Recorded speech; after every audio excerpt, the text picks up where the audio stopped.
So this clip. Now we played this yesterday. I didn't really make much of it. I just kind of took it as a guy who was upset after a loss. But this was making the clickbait round yesterday, and it was Kyle Lowry wasted year. That was going all over the place. Now I'm going to play the clip for you of what he said after the game, and whether or not you agree with it or if you think it's a big deal. Because I didn't really make much of it yesterday, other than a guy who was sad after the game. But it was like blowing up yesterday, all over ESPN and Bleacher Report and all that type of stuff. Here is Kyle Lowry after the end of the Eastern Conference Finals. It's been a wild season for me individually, and my personal life has been, it was a little bit different for me this year. But I'm given the opportunity to play basketball, and anytime I get a chance to play, I'm really happy to do it. I would never make an excuse about injuries, never. I was out there. Jimmy was hurt. Tyler was hurt. Tuck was hurt. They had guys hurt. I wish I would have been able to play a little bit better at a higher level, but I didn't. And it just adds fuel. You don't know how many more opportunities you will have to get back to this. And so for me, personally, honestly, it was a waste of a year. And then I only play to win championships. And so it was fun. I appreciate the guys, my teammates, and I appreciate the opportunity. But for me, it was like it's a waste of a year. You're not playing for a championship. You're not, win a championship. It's a waste of a year. There you go, Kyle Lowry after the game. Do you I didn't make so the idea that he describes it as a wasted year because he only plays for championships? I would say this. Everybody has a different way of expressing how they feel or to say something. And I'm never going to get on a guy that doesn't say the same thing the way I would. Right? Because if Jimmy were to say those same words, you would have called him driven and motivated and whatever. But it just happened to be a guy who didn't play his best basketball at the end of the year. And so that's why that comes across the way it is. But if any player would say, I play this to win championships, and we ain't win a championship, it's a failure, right? Anybody who says that, you think, yeah, that's what I want. Kyle said it a little bit differently, but he's basically saying those same things. It's also old. Like it's one of those things too, where it's just like you don't know how much closer you're going to get if you get to Game 7 of these. Like he didn't say anything. He didn't really say anything wrong. You just may not be relating to the way that he said it. Yeah, I would take it much worse if the Heat lost like when Brooklyn did. If you got bounced in the first round and he called it a waste of a year, I'd be like, he's probably right. It was a waste. I don't feel like it was a waste of a year. I feel like if you get to Game 7 of the Eastern Conference Finals, yes, with the Miami Heat, their standard is championship or bust. But it's not like when you come in with a shot of playing for the championship, right? Do you look at it as a failure? I mean, I look at it as. But he didn't say the season was a failure. But here, and I can only use myself as when we lost the NFC Championship game, I made the assumption, we'll just do it again next year. Right? Mm-hmm. And then we ran into the greatest show on turf, which we thought we were. Yes. We wasn't like them. Right. Right? And I never got another opportunity. And you don't know at that time that that's going to be your only chance. And if you go into it with that mentality, right, maybe how you play or how you prepare is a little different. I don't know. Like, this is hindsight saying something like that. But when you think of Kyle Lowry, who has a championship, right, and he says something along those lines, as a person who got one try and never got another one, I understand where he's coming from. It's not meant to, it's just meant to say, look, I'm here to win championships. That's it. Well, I think the thing that's interesting about it, and you mentioned that, is like, I think that's what Riley's got to be faced with after this, right? Like, you have a guy right now, Jimmy Butler, wherever people want to rank him, he seems pretty clearly good enough to be the best player on a championship team. And you do need to put the right pieces around him. And they did this once where they made the finals a couple of years ago, and their answer was, it's a quick turnaround. We're going to run it back, like outside of bringing back Jay Crowder. They basically just brought the same team back. They didn't make any deals. And they said, well, let's just see. We think it's a quick turnaround. Let's keep continuity together. And it didn't work out for them. They weren't as good. Well, They even it didn't work out because that's hard on the body, man. Like, we're hard on the body, but also the guys would say that year it didn't have the same chemistry. It didn't have the same feel as the championship year. Got you. And then what their answer was, and their big swing was this offseason, was adding Kyle, Jimmy's friend, and a guy who was a true point guard.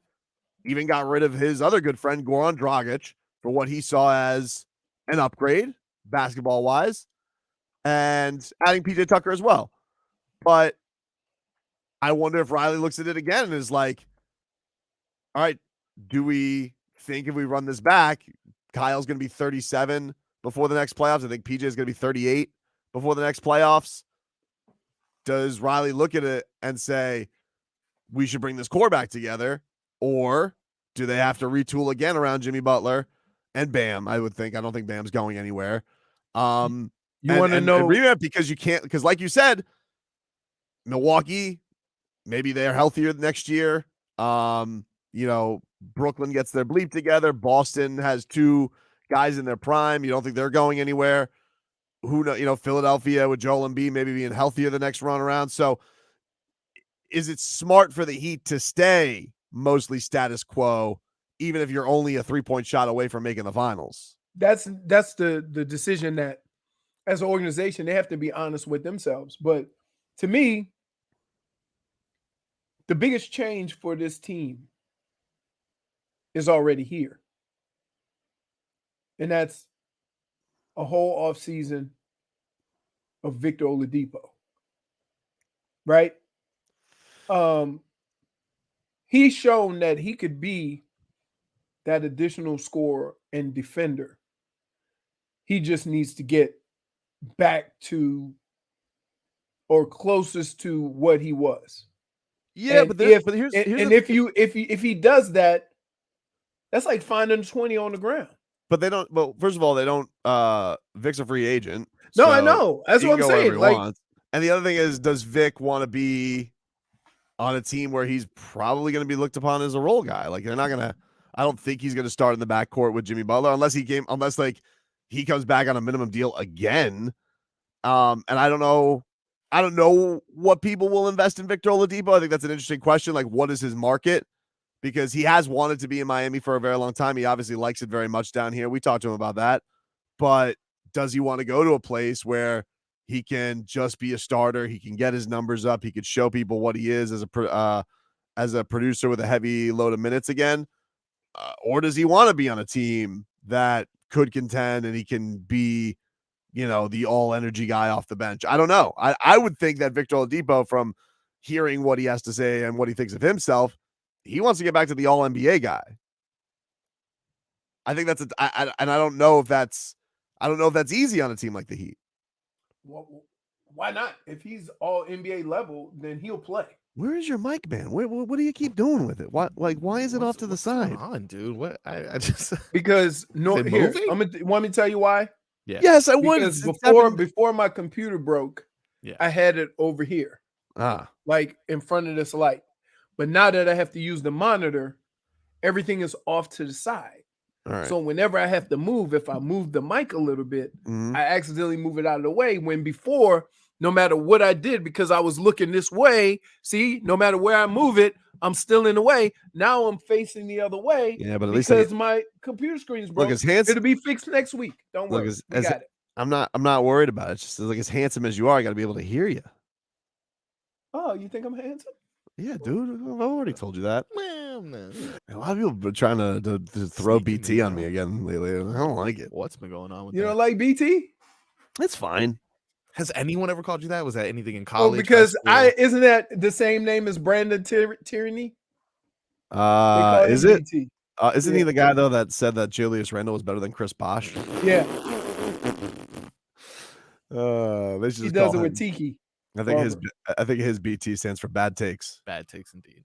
That was solid though. I'll give you credit for that one. Thank you. Point for I don't think you want to throw that out there. What? You fire up your Hitachi hot takes too. Oh, not that bad, dude. Come on. There's foul tips and then there's big whiffs. There's a big whiff by that guy. Gentleman sweep. Yeah, well, it's a couple games off, and the team no bigs. You It's a shot away from having the team right. Yeah. All right. I got you. We got one. We got one gentleman sweep.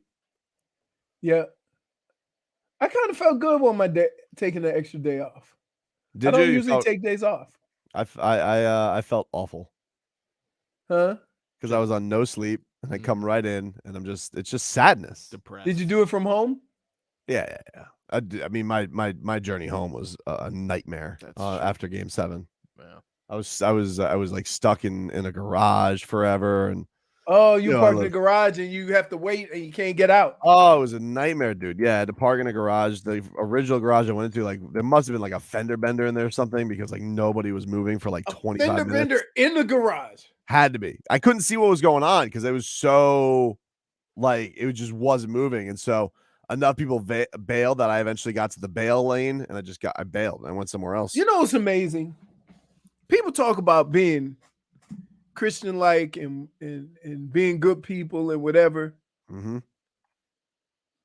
But when there's traffic and people want to go somewhere, they don't give a damn about nobody else. Nope. You know what I get? That if I ever were going to have road rage and you guys read about me, it's going to be about this. You ready? Mm-hmm. When somebody does the little arm thing and just jumps in front of you, I'm like, yo, dude, I try to inch up and block them off. We going to get in an accident right here. You let me give you the okay before you just jump in front of me. Nobody ever lets me over. I think that's the problem with us down here. Like, if you turn on your signal and indicate, hey, I'm going to go to this lane, not you specifically, Leroy, but other people are like, well, not on my watch. And they speed up. Yeah. And it's like, all right, well, then now that's I'm not kind of on tell you guys, though. Like, you should just learn the culture down here. Like, don't drive like that. Exactly. I'm not letting you know. I'm just going to Now go. I just armbar it. Yeah, I just sneak can't. attack. I can't do that. Like just sneak attack. Yeah, like it's like I'm driving along, paying attention to the road, and somebody go by me and give me the finger because they turned on their light and I didn't let them over. I'm like, just because you turn on your blinker and look over at me, smile, does that still mean I got to let you over? Because nobody seems to let me over. Dexter writes in, tell Kyle Lowry to shut his mouth, lose some weight because he has won championship because of riding Kawhi Leonard's coattails. Like he goes every year, you fat bum. One, I would say because of what he's gone through this year, that might have hindered his ability to do that. Right? A lot of time off, a lot of personal matters to take care of. Don't even know what they are. But I know it was substantial time here and there that he had to take off, deal with some stuff. Right? That takes away from his ability to stay in shape. They were fine. I mean, I don't think that he was not in shape because he had personal stuff to deal with. I think that he's 36, and sometimes 36-year-olds' hamstrings don't work. Okay. I got you. He's going to be 37 before the playoffs next year. Maybe he'll be... I think Kyle Lowry will be better next year. I think Bam will be better next year. I think Tyler is going to be better. I mean, between Duncan and Strus, they are who they are. They're sharpshooters that at certain times get exploited by the other team. Now, the other team's got to be good enough to do it. I'd be pretty surprised if Duncan was back. Yeah.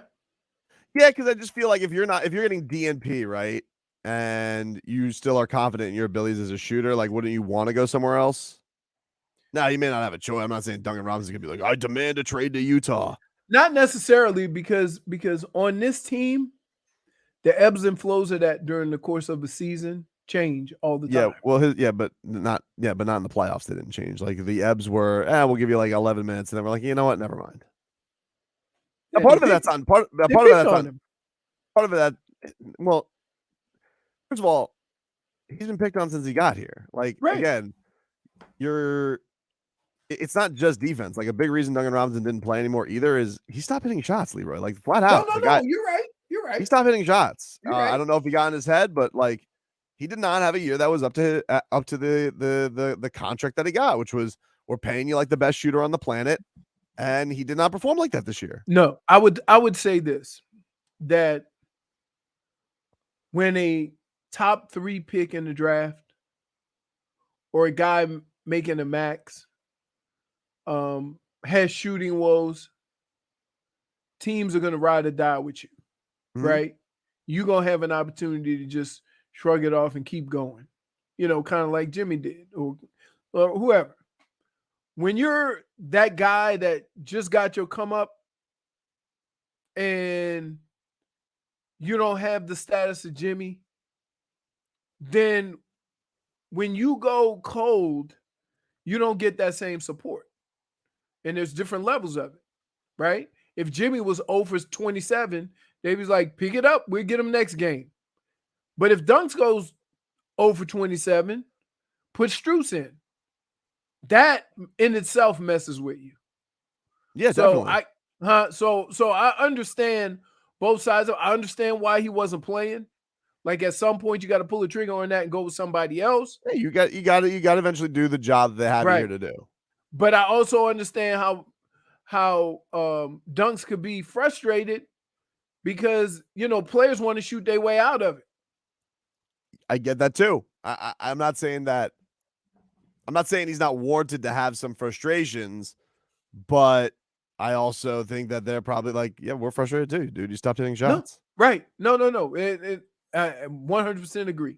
I was not mad that his minutes diminished because, when you talk about the Heat and they talk about earning it, you can't be throwing up a whole bunch of bricks and beat Duncan Robinson.